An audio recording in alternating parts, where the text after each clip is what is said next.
పిల్లలకి స్కూల్ పాఠశాలైతే పేరెంట్స్‌కి స్కూల్ పేరెంట్స్‌శాల.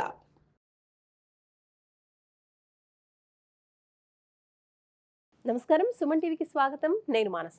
ఈరోజు మనతో పాటు ఉన్నారు ప్రముఖ ఆధ్యాత్మికవేత్త, ఎనర్జీ వాస్తు స్పెషలిస్ట్, శ్రీ విద్య ఉపాసకులు శ్రీమతి జయప్రద గారు. వారితో మాట్లాడదాం. అమ్మ నమస్కారం అమ్మ. నమస్తే అమ్మ. శ్రీమాత్రే నమః. అమ్మ, ఈ ఆషాఢ మాసంలో చివరిగా ఇంకా ఆషాఢ అమావాస్య వస్తుంది. ఈ నెల 24న అమావాస్య వస్తుంది కాబట్టి ఈ అమావాస్యకు ఉన్నటువంటి విశిష్టత గురించి, అలాగే ఆషాఢ అమావాస్య రోజు మనం చేయాల్సిన విధి విధానాల గురించి తెలియచేయండి. తప్పకుండా నాన్న. అమావాస్య అనేది ఒక స్పెషల్ నాన్న. అమావాస్య రోజు చాలామంది కొన్ని ప్రాంతాల్లో అయితే అమావాస్య రోజు అమ్మవారికి చాలా విశేషంగా పూజ చేస్తారు. ఆ రోజు అమ్మవారికి పూజా విధానం అనేది చాలా విశేషంగా అభిషేకము, తైలాభిషేకం కూడా చేస్తారు. కొంతమంది అయితే హోమం చేస్తుంటారు. కొన్ని ప్రాంతాల్లో అయితే అర్ధరాత్రి అమావాస్య రోజు అమ్మవారికి పూజ కూడా చేస్తుంటారు. అయితే ఈ ఆషాఢ మాసంలో వచ్చే అమావాస్య ఏంటి అంటే ఉత్తరాషాఢ నక్షత్రం మీద ఈ ఆషాఢ మాసం స్టార్ట్ అవుతుంది. అంటే ఉత్తరాషాఢ నక్షత్రం పౌర్ణమి స్టార్ట్ అవుతుంది అనమాట. సో ఉత్తరాషాఢ నక్షత్రం ఎక్కడ ఉంటుంది? మళ్ళీ ఇది మకర రాశిలో ఉంటుంది, ధనుసు రాశిలో ఉంటుంది. గురువు, శనేశ్వరుడు రెండు ఈ రాశికి అధిపతులు. ధనుసు రాశిలో ఉండే ఉత్తరాషాఢ నక్షత్రం ఒకటో పాదం వచ్చేసి గురువు అధిపతి అయితే, మకర రాశిలో 3 పాదాలు ఉంటాయి. ఈ 3 పాదాలకి మకర రాశికి అధిపతి శనేశ్వరుడు. సో గురు శనిల యొక్క అనుగ్రహం ఈ మాసంలో, ఈ ఆషాఢ మాసంలో ఏ పని చేసినా విశేషమైన ఫలితం ఉంటుంది వీళ్ళకి. సో అందుకేనండి ఆషాఢ మాసం జనరల్గా శూన్య మాసం కింద కూడా చేస్తాం. ఎక్కువ కార్యక్రమాలు, నోములు, వ్రతాలు తప్ప మిగతా వివాహాలు కానీ శుభకార్యాలు కానీ పెద్దగా ఉండవు, చెయ్యం. మామూలుగా పూజలు, నోములు, మామూలుగా ఉండే కార్యక్రమాలు ఉంటాయి. కొంచెం ఈ చాలామంది ఆషాఢ మాసంలో మనకు వచ్చే గురు పౌర్ణమి రోజున వ్రతాలు చేసుకునే వాళ్ళ అలవాటు ఉంటుంది. గురువులు పూజించే అవకాశాలు ఉంటాయి వీళ్ళకి. దాని విధానం చాలా బాగుంటుంది. అలాగే అమావాస్య రోజు వచ్చినప్పటికి ఏమవుతుందంటే పూర్తిగా ఈ పౌర్ణమికి అమావాస్యకి మధ్య ఏంటంటే పౌర్ణమి ఇంకా ఉత్తరాయణం ఉంటుంది, అమావాస్యకి దక్షిణాయనం ప్రారంభమైపోతుంది. ఈ ఆషాఢ మాసంలో దక్షిణాయనం ఎప్పుడైతే ప్రారంభం అయిపోతుందో, దక్షిణాయనం ప్రారంభంగా ఉత్తరాయణం అంతా దేవతలు అయితే దక్షిణాయనం అంతా పితృదేవతలు అంటారు. మన పెద్దవాళ్ళు, యాన్సిస్టర్స్ అంటారు మనకి. అలా మన పెద్దవాళ్ళు, పూర్వీకులు, పితృదేవతలు. అంటే చాలా రోజుల నుంచి మన మీద ఏదో ఒక భ్రాంతి, కోరిక ఉన్నవాళ్ళు మోక్షలోకానికి వెళ్లకుండా ఉంటుంటారు.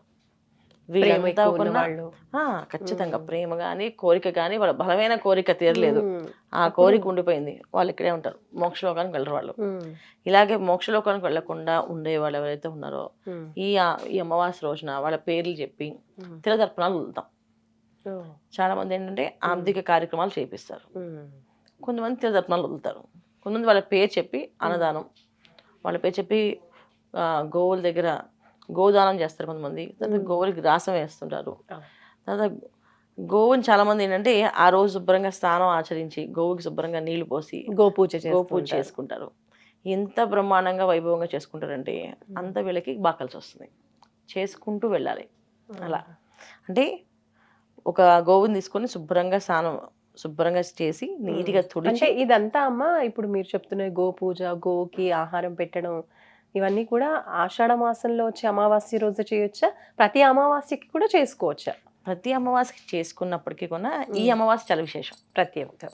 ఎందుకంటే దక్షిణాయనం ప్రారంభం అవగానే వచ్చే అమావాస్య, అందుకని ఇప్పుడు చేయడం చాలా చాలా విశేషం. ఇప్పటి నుంచి చేసుకుంటూ వెళ్ళొచ్చు, కానీ ప్రతి అమావాస్యకి చేయొచ్చు. కానీ ఈ అమావాస్య చేస్తే వీళ్ళకి ఎక్కువ ఫలితం ఉంటుంది, చాలా ఎక్కువ ఫలితం ఈ అమావాస్య చేయడం వల్ల. గోవుకి సేవ చేయడం అనేది పితృదేవతలకి ఒక మోక్షలోకాన్ని పంపించే అవకాశం ఉంటుంది అనమాట. అలాగే ఇంటికి బ్రాహ్మణి పిలిచి స్వయంపాక దానాలు ఇస్తారు. సో అలా ఇస్తే కూడా చాలా విశేషమైన ఫలితం ఉంటుంది. ఇంకా అమావాస్య రోజు చేయాల్సినవి ఏంటంటే వాళ్ళ పేరు చెప్పి, వీరి ఇంట్లో పెద్దవాళ్ళు ఎవరైనా చనిపోయారు, వాళ్ళకి కోరిక ఉంది, ఒక పిల్లవాడిని చదివించాలనో లేదా విద్యాదానం చేయాలనో వస్త్రదానం చేయాలనో కోరికలు ఉంటాయి. ఆ రోజు వాళ్ళకి చేయించడం, ఈ విధంగా కార్యక్రమాలు చేయడం. అంటే ఒక విద్యార్థికి చదివించడానికి ఫీజు కట్టడం, పుస్తకాలు కొనివ్వడం, బట్టలు కొనివ్వడం, ఇవన్నీ కొన్ని చేయొచ్చు. సో పూజ చేసే వాళ్ళకి ఇష్టం ఉంటే పూజ చేసుకోవచ్చు, లేదా ఇలాంటి సేవలు చేయొచ్చు. ఈ విధంగా చేసుకుని వెళ్ళడం వల్ల ఈ ఆషాఢ అమావాస్య అనేది వీళ్ళకి బాగా కలిసి వస్తుంది. ఎందుకంటే ఈసారి అమావాస్య మనకి గురువారం వచ్చింది. సో గురువారంతో కూడిన అమావాస్య అనేది జీవితంలో ఒక కొత్త మార్పు అనేది జరుగుతుంది. అంత అవకాశం లేదు, అంత మాకు ఇబ్బందిగా ఉంది చేయలేమంటే మీరు హాయిగా గోశాలకు వెళ్ళి గోశాల చుట్టూ ప్రదక్షిణాలు చేయండి, 108 ప్రదక్షిణాలు. పితృదేవత అందరం తలుచుకోండి. పూర్వీకులు అవ్వచ్చు, వాళ్ళ తండ్రి పోయి ఉండొచ్చు, తండ్రిని తలుచుకోవచ్చు. తాత పోయి ఉండొచ్చు, తాతని తలుచుకోవచ్చు. ముత్తాత ముత్తాత, లేదా అమ్మ, లేదా అమ్మమ్మ, నాయనమ్మ, ఇలా ఎవరైనా సరే. అంటే వీళ్ళని వదిలి వెళ్ళిన వాళ్ళు స్నేహితులైనా సరే తలుచుకొని ప్రదక్షిణ చేస్తే వాళ్ళకి మోక్షలోకం వెళ్తుంది. అది. సో వీళ్ళ బంధువులు అనేది కాదు, ఎవరైనా సరే వీళ్ళకి దగ్గర వాళ్ళు, వీళ్ళకి ఆప్తులు దూరం అయ్యారు. సో అకాలంగా జరిగింది వాళ్ళకి, వాళ్ళు వీళ్ళు దూరం అయ్యారు. వాళ్ళ పేరు చెప్పి తలుచుకొని వాళ్ళ పేరు చెప్పి ఏదో దానం చేస్తే సరే ఆ ఫలితం వాళ్ళకి వెళ్ళి వాళ్ళు వెళ్ళే మోక్షలోకానికి వెళ్ళే అవకాశం ఉంటుంది. ఈ విధంగా చేసుకుంటూ వెళ్తే కూడా చాలా మంచి విశేషం అన్నమాట. అన్నిటికంటే ఏంటంటే అమావాస్య రోజును ఎవరికైతే జప అనుష్ఠానాలు మంత్రాలు ఉంటాయో అవి గట్టిగా చేస్తే బాగా పడుతాయి వాళ్ళకి. చాలా శ్రద్ధగా బాధ్యతగా చేయాలి. ఆల్రెడీ ఎప్పటి నుంచో పూర్వాశ్రమం అంటే వాళ్ళకి ఉన్నాయి అనుకోండి, ఉన్నవన్నీ కొన్ని చదవచ్చు, అన్నీ చేసుకోవచ్చు. అలాగే ఏమీ చెప్తే విష్ణు సహస్రనామ పారాయణ చేస్తే కూడా మనకి పితృదేవతలు ఒక అనుగ్రహం కలుగుతుంది. పొద్దున్న విష్ణు సహస్రనామ పారాయణ, సాయంత్రం విష్ణు సహస్రనామ పారాయణ అమావాస్య రోజు చేస్తే చాలా చాలా విశేషమైన ఫలితం.